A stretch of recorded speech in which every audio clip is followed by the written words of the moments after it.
بہرحال دنیا ایک بہت بڑے تصادم کی طرف بڑھ رہی ہے. اب میں اس سے اگلی بات جو کہنا چاہتا ہوں اس کے لیے پہلے سے معذرت کریں. خوشخبری میں نے دی ہے تو بدخبری بھی مجھے دی. اس عالمی غلبہ اسلام سے پہلے ابھی امت مسلمہ کی بہت پٹائی ہونی ہے، بہت پٹائی ہونی ہے، بہت پٹائی. یہ میں نہیں کہہ رہا، حضور نے کہا. کتاب الملاحم احادیث کی کتابوں کے آخر میں یہ 4 ابواب جو آتے ہیں جن کو عام طور پر علماء بھی نہیں پڑھتے، اس لیے کہ ان سے کوئی فقہی مسئلہ تو نکلتا نہیں، ان سے کوئی شرعی حکم نہیں نکلتا، وہ تو پیشین گوئیاں ہے. کتاب الفتن کیسے کیسے فتنے اٹھیں گے، کتاب الملاحم کیسی کیسی جنگیں ہوں گی، کتاب اشراط الساعہ قیامت کی علامات کیا ہوگی، کتاب علامات القیامہ یہ کیا ہوں گے. ان ابواب کو پڑھیے تو آپ کو معلوم ہوگا اس دور کے آنے سے پہلے ابھی امت مسلمہ پر اللہ کے عذاب کے بہت سخت کوڑے پڑ. معافی چاہتا ہوں. اگر رسولوں کی شان یہ تھی کہ وہ بشیر بھی تھے اور نذیر بھی تھے تو میں بھی ایک ادنا غلام نہیں کہوں. میں جو کہہ رہا ہوں قرآن حدیث سے کہہ رہا ہوں. یہ عذاب کیوں آئے گا؟ امت مسلمہ بحیثیت مجموعی اللہ کی نگاہ میں مجرم، بہت بڑی مجرم. کیوں؟ 1 انچ زمین دنیا میں نہیں دکھا سکتی جہاں اللہ کا دین قائم. یہ مذہب ہے، مسجدیں ہیں، حج ہے اور عمرے ہیں، یہ مذہب ہے. دین کہاں ہے؟ اللہ کا نظام کہاں ہے؟ دین حق کہاں ہے؟ وہ نظام عدل کہاں ہے؟ وہ نظام سیاست کہاں ہے؟ وہ قانون شریعت کہاں ہے؟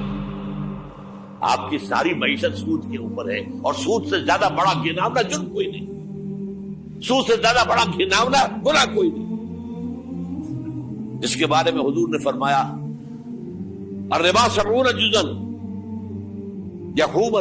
2 حدیثیں ہیں. ربا کے 70 حصے ہیں یا 70 گناہ ہیں. 70 گناہ ہیں جن میں چھوٹے بھی ہیں بڑے بھی ہیں. 70 گناہ. ایسا رہا ان میں سب سے چھوٹا اس کے مساوی ہے ان کہ الرجل امہ، کہ کوئی شخص اپنی ماں سے زنا کرے. سنن ابی داؤد کی روایت ہے، سن لیجیے پڑھ لیجیے. سارا نظام آپ کا کہاں ہے؟ تجارت ہو تو اس پر ہے، زراعت ہو تو اس پر ہے. بیج لیا تھا تو سودی قرضے پہ لیا تھا، اس کے بعد جو اس کے لیے کھاد خریدی تھی سودی قرضے پہ خریدی تھی، پیسٹیسائڈ خریدے تھے سودی قرضے پہ خریدے تھے. اس کے بعد اگر کوئی ہارویسٹر لیا ہے، کوئی اور لیا، ٹریکٹر لیا تو سودی خرید. سود ہر دانے گندم میں سود ہے. کوئی شخص بچا ہوا نہ میں بچا ہوا نہ بچے ہوا، کوئی بچا ہوا. سارا کاروبار، ساری صنعت و حرفت، ساری حکومت، پوری حکومت، پوری قوم سود کے اندر جکڑی. ایک ایک شخص. کہاں ہے اسلام؟ آپ میری بات سمجھ لیجئے. اسلام کے 2 حصے کر لیجئے. اسلام بطور مذہب، اسلام بطور دین. اور یہ تو آپ قرآن پڑھتے ہیں، پورے قرآن میں مذہب کا لفظ تو آیا ہی نہیں ہے. حدیث کے ذخیرے میں بھی میری امکان، میرے معلومات کے تک کہیں نہیں. یہ مذہب تو ہمارے یہاں استعمال ہوتا تھا فقہوں کے لیے. مذہب حنفی، مذہب مالکی، مذہب شافعی، مذہب حنبلی، اب ایک مذہب سلفی اہل حدیث حضرات کا ہو گیا ہے، مذہب ظاہری، بعض مذہب جعفری. یہ فقہوں کے لیے تھا. مذہب کیا ہے؟ مذہب کا نام 3 چیزوں کا مجموعہ مذہب ہے. کچھ عقائد، کچھ عبادات، کچھ رسومات. بچہ پیدا ہوگا تو کیا کریں گے؟ عقیقہ کریں گے.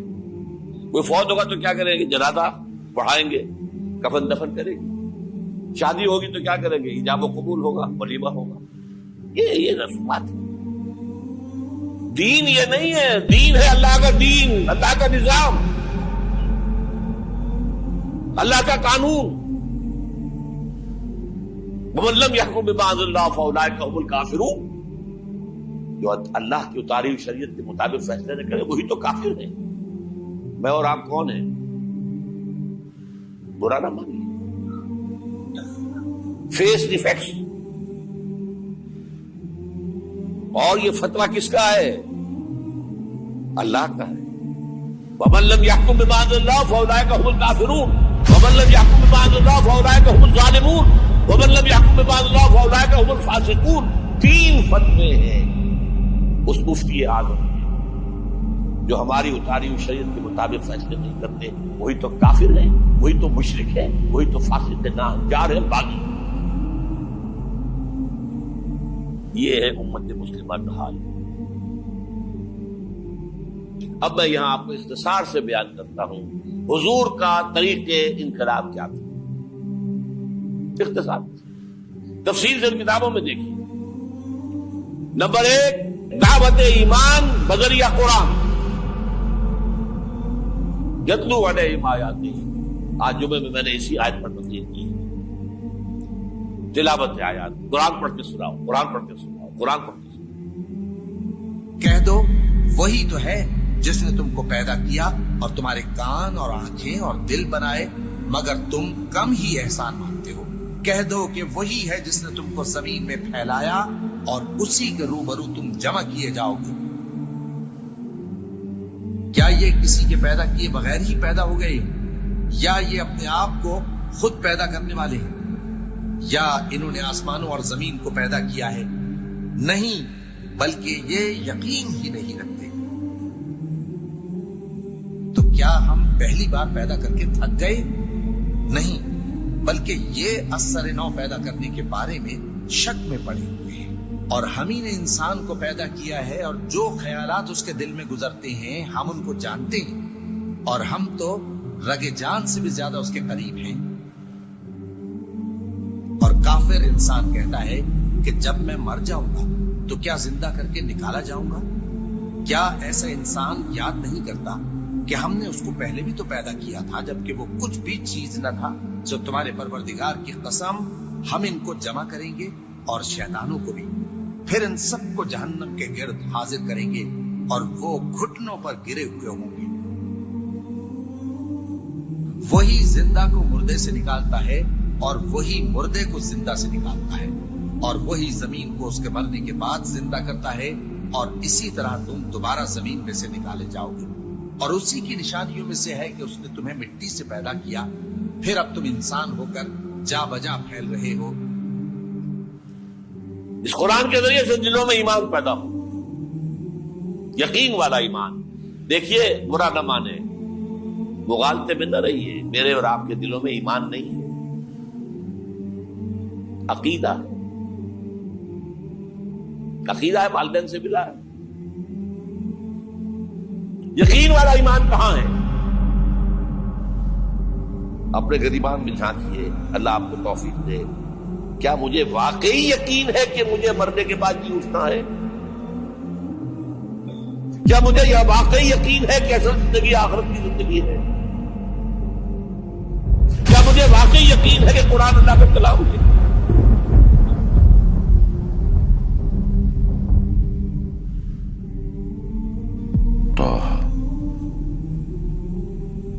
ما أنزلنا عليك القرآن لتشقى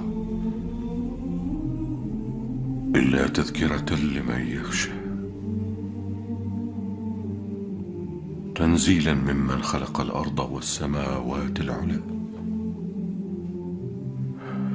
الرحمن على العرش استوى له ما في السماوات وما في الأرض وما بينهما وما تحت الثرى وأن تجهر بالقول فإنه يعلم السر وأخفى الله لا إله إلا هو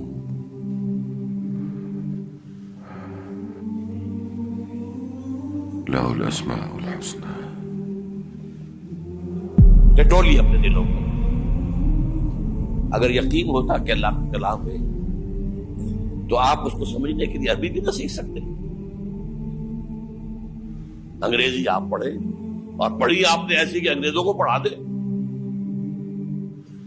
کیا نہیں کیا, پی ایچ ڈیز کر رہے ہیں, کون کون سے فنون نہیں سیکھے, ڈاکٹر اتنی عربی نہیں سیکھی دعویٰ ہے کہ تمہارا یقین تھا میری کتاب پر، اللہ پوچھے گا تمہارا سلوک کیا تھا میری کتاب کے ساتھ، تم نے پڑھا اس کو، سمجھا اسے سمجھنے کے لیے عربی سیکھی نہیں، تو تم جھوٹ بول رہے ہو، تمہارا کوئی ایمان نہیں تھا میری کتاب۔ ما آمن بالقرآن من استحل محارمہ، جنہوں نے سود کو اپنے پورے نظام کی جڑ بنیاد بنایا ہو، ان کا ایمان کوئی ہے اللہ پر؟ حضور فرماتے ہیں کہ جس شخص نے حرام کسی شے کو اپنے لیے حلال کر لیا اس میں کوئی ایمان نہیں۔ دوبارہ آج بھی کرنا ہے تو دوبارہ ایمان پیدا کرنا ہوگا، ایمان، عقیدہ نہیں، ایمان، صرف لپ سروس نہیں، اقرار باللسان نہیں، تصدیق بالقلب۔ جو لوگ آئے جن کے دلوں میں ایمان پیدا ہوا، پھر ان کا تزکیہ کیا، تطہیر فکر، تصفیہ قلب، تجلیہ روح، تزکیہ نفس، اندر کا باطن دھو دیا قرآن۔ جو بجا در رفت جان دیگر شمس، جان جو دیگر شو جان دیگر شمس۔ یہ قرآن جب کسی انسان کے اندر اتر جاتا ہے، اس کے اندر کی مکمل اوور ہالنگ، مکمل صفائی، دماغ کی صفائی غلط نظریات سے، دل کی صفائی غلط نیتوں سے، غلط ارادوں سے،